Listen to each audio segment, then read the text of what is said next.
नमस्ते, जय हिंद। दुनिया वाले देख रहे हैं आप।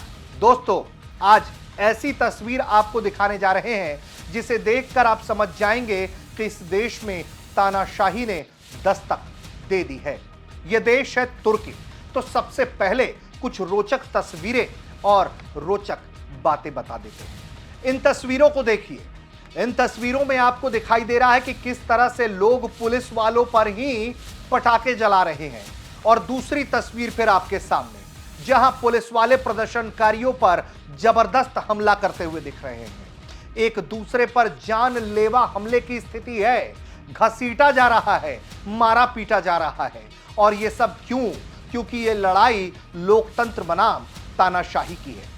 तस्वीर तुर्की से आई है और तुर्की की इन तस्वीरों ने पूरी दुनिया को हिलाकर रख दिया है कि रजब तैयब एर्दोगन आखिर अपने देश में चाहते क्या है। क्योंकि रजब तैयब एर्दोगन की टांगें कांपने लगी हैं और उन्हें अब लगता है कि उन्हें सत्ता में रहना है तो रवैया तानाशाही का ही सही होगा। क्योंकि उनके विरोधियों ने उनकी जड़ें हिलानी शुरू कर दी और अपने विरोधियों की काट को ढूंढते हुए, अपने मजबूत दमदार प्रतिद्वंदी को देखते हुए रजब तैयब एर्दोगन ने अपने मुख्य विरोधी को जेल की सलाखों के पीछे डाल दिया है।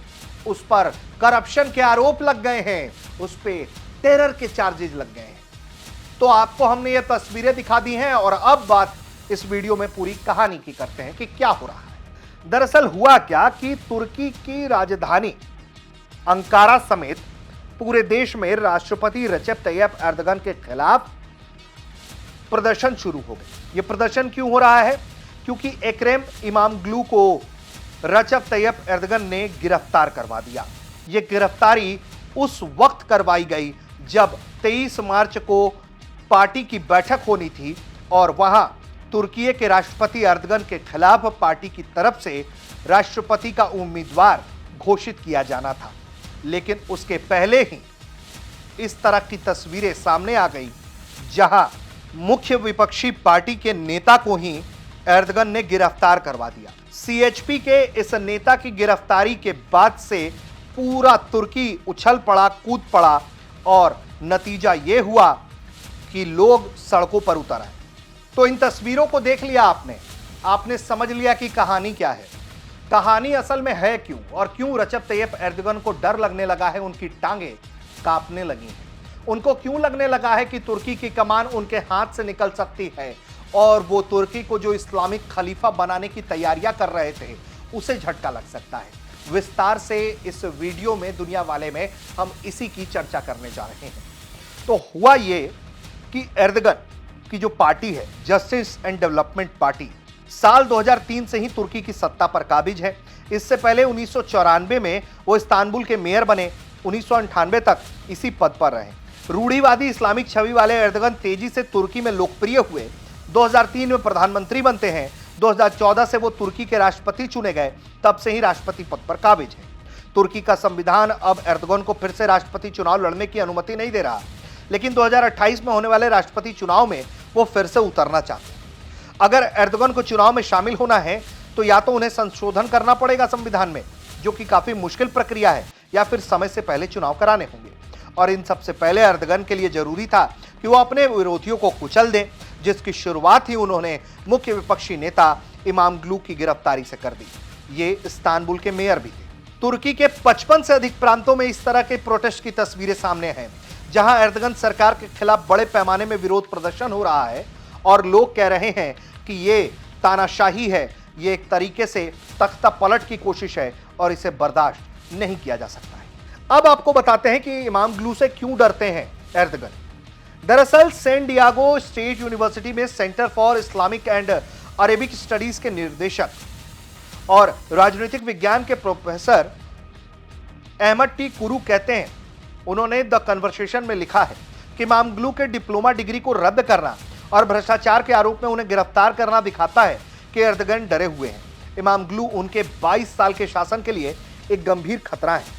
एर्दोगन सिर्फ अपनी राष्ट्रपति पद की रक्षा नहीं करना चाहते, वो इस्तांबुल को फिर से हासिल करना चाहते हैं। 2019 में शहर के विपक्ष के हाथों खोना उनके लिए एक बड़ा राजनीतिक झटका था, बल्कि ये एक वित्तीय झटका भी था। इससे एर्दोगन इस्तांबुल के विशाल संसाधनों से दूर हो गए, जिससे दशकों तक उनको मजबूती मिलती रही। इस्तांबुल को वापस पाने से आर्थिक कठिनाइयों समय में उनकी राजनीति मशीन को चालू रखने में मदद करेगी। अब उन्होंने मेयर को हटा दिया है, जिससे उन्हें इमामग्लू की जगह पर इस्तांबुल के गवर्नर को नियुक्त करने का मौका मिल गया। हालांकि एर्दोगन की लोकप्रियता लगातार गिरती जा रही है। इसके पीछे है उनका रवैया और एर्दोगन के तौर तरीके। जब 2023 में चुनाव हुआ था, तब पार्टी लगातार महंगाई के मुद्दे से घिरी हुई थी, खराब शासनकाल से घिरी हुई थी, देश में आतंकवाद की भी समस्या है, इससे भी घिरी हुई थी। और यही वजह है कि उसके बाद से लगातार उनकी लोकप्रियता डिक्लाइन होती चली जा रही है और उनके विपक्षी नेता मजबूत होते चले जा रहे हैं। तुर्की की राजनीति, इसको ऐसे भी आप समझिए कि दरअसल इसकी आबादी इस्लामिक है, 99% आबादी इस्लामिक है, फिर भी इस देश को एक लोकतांत्रिक देश के तौर पर चुना गया, इसे इस्लामिक देश नहीं बनाया गया है। उसके बावजूद वहां पर रूढ़िवादी सोच विचार जो है वो बहुत मायने रखता है। एर्दोगन इसी लकीर पर चलते हैं और रूढ़िवादियों की पसंद है। मुस्लिम रूढ़िवादी कट्टरवादी उन्हें पसंद करते हैं, क्योंकि वो कहते हैं कि औरतों को घर के काम देखने चाहिए, बच्चे पैदा करने चाहिए। ये एर्दोगन के ख्यालात हैं और एक कट्टरवादी समर्थन पूरा उनको मिलता रहा है। इमामग्लू की बात करते हैं, इमामग्लू भी उसी कट्टरता के रास्ते पर चलते हैं। हालांकि वो महिलाओं को लेकर ऐसा कोई बयान तो नहीं देते, लेकिन सार्वजनिक रैलियों में इमामग्लू एर्दोगन की टक्कर के लिए, एर्दोगन की काट करने के लिए जो कट्टरवादी है, जो चरमपंथी विचार की तरफ जाते हैं, या फिर एक तरीके से कहिए जो उग्र है, उन लोगों को संबोधित करने के लिए कुरान की आयतें सार्वजनिक सभाओं में पढ़ते हैं और लोगों को अपने साथ कनेक्ट करते हैं। तो इसलिए इन्हें भी भरपूर संख्या में समर्थन मिल रहा है और इसलिए एर्दोगन जो है वो डरे हुए दिखाई पड़ते हैं। एर्दोगन का पश्चिम विरोध भी उनके इस्लामिक नीतियों की देन है, जिसमें वो फ्रांस, स्वीडन, डेनमार्क जैसे देशों पर इस्लाम विरोधी होने का आरोप लगाते हैं।